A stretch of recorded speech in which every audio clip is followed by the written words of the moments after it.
Just a little pro tip, if you're going to be doing some baking, make sure you check to see that you have everything that you're going to need, because I thought I had parchment paper and I did not. So I had to go to the store. Great story, I know. Hi friends, so for this week's video I'm going to be making some cookies for you all, but not just any cookies, no. Cookies using frosting. Basically the story of how this came to be is my friend's birthday was last week, and me and my roommate, being the amazing people that we are, we made her cupcakes and we made frosting from scratch, and we had so much leftover frosting that we didn't know what to do with it. I was like, I don't want this to go to waste. And so I was like Googling different things to do with frosting, searching Pinterest, and I came across this recipe that you can use frosting to make cookies. And I was like, well, that'll be interesting. So that's what we're doing today. I have no idea if these are gonna taste good. The person who made the recipe said that they did, but like, can you really trust them? I mean, it's their recipe. But I will be finding out soon and forcing my friends to eat them and letting you know what they think of them, as well as myself, I guess. I don't know. Let's just get started, shall we?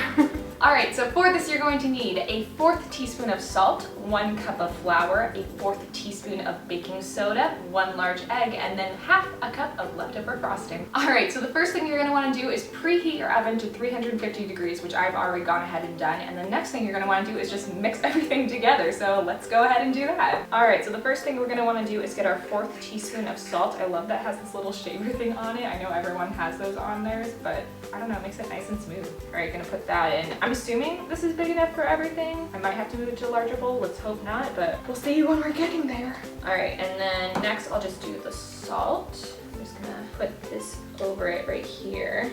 Alright, that seems about right. Just gonna put that in there. Already looking so delicious. The next thing, let's do the cup of flour. Oh my god, that scared me so much. I thought when the clip fell off that I was just gonna fly everywhere, but we're good. We're good. The next thing we're gonna add is our cup of flour, and a tip to anyone who's kind of new to baking is that when you're measuring out flour, you actually want to spoon it into the measuring cup, because otherwise it gets really compact in there and you end up with way more than you actually need. Just a little tip I learned when I took home ec in middle school. Yeah, that's right. I know things. By the way, obviously I'm not like a pro at baking, so don't take anything I say too seriously. So we got that. Just gonna mix it nice together. Yeah. Next I'm gonna add the egg. And this does make 12 cookies, so you'll probably want to double the batch, but since this is my first time doing the recipe, I didn't want to go ahead and like risk doubling it and then have it not turn out well, so that's what I'm doing. Oh, I forgot to even put on my apron. There we go. Much better now. I also have my official Taylor Swift one with swans, not swans, seagulls. And then the last thing we're going to be adding is our 1/2 cup of frosting. So this is buttercream frosting, and if you're wondering why it's purple, it's because that's one of my friend's favorite colors, and so we dyed it purple.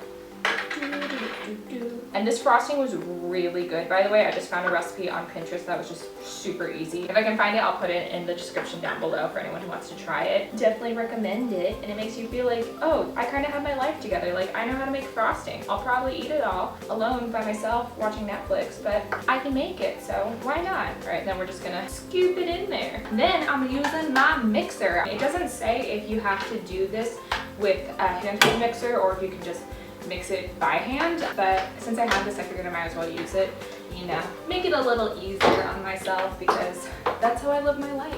Alright, so we're gonna go ahead and just start mixing this on a low speed, and then depending on how well that does, we'll increase the speed.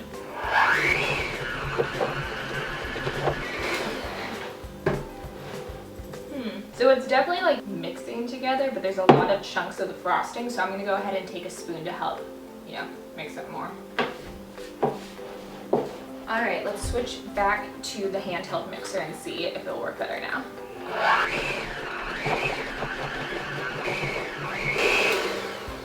Oh yeah, look at that. Doing good, doing good. Oh, it's like really frosting now. Maybe I whipped it too hard. Oh well, we're learning. Alright, so the final step we're gonna do is take our baking pan and place a sheet of parchment paper on top of it, and then take our cookie dough and place it on top of that.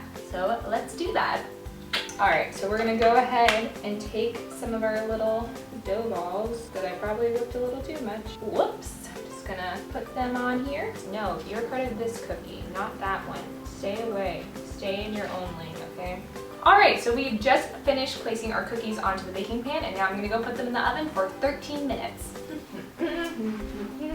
I feel so accomplished. So far, so good. Don't look like they're burning quite yet. They're actually starting to form a cookie shape. Pretty stoked about this. A little bit of an update. Not too shabby, guys. Alright, so my timer is just about to go off, so I'm going to go ahead and get the cookies from out of the oven.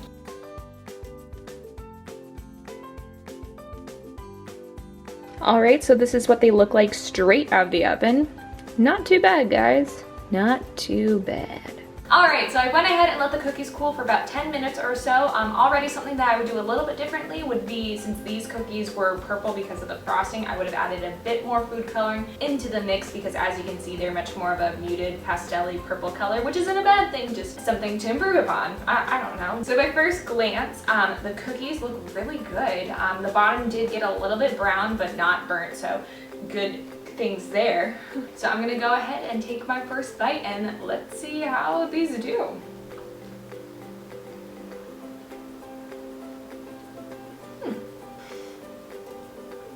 Interesting. I mean, it's a cookie, very fluffy on the inside. How would I describe it? It might be because of the flour I use. I did use gluten-free flour just because that's all I had, but they're a little odd. I don't know.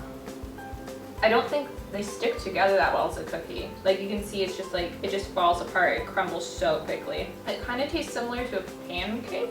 I don't know.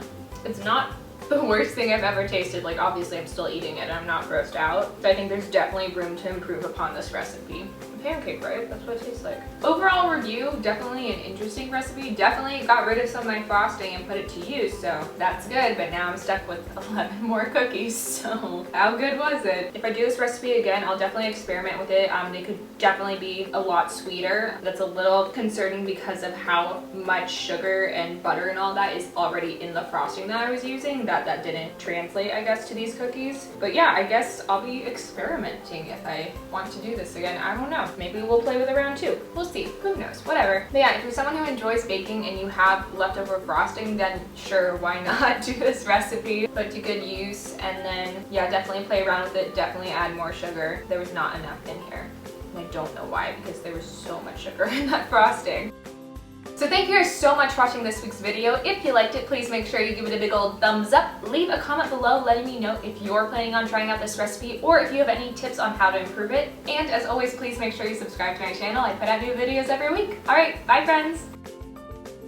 What do I do with all these cookies now?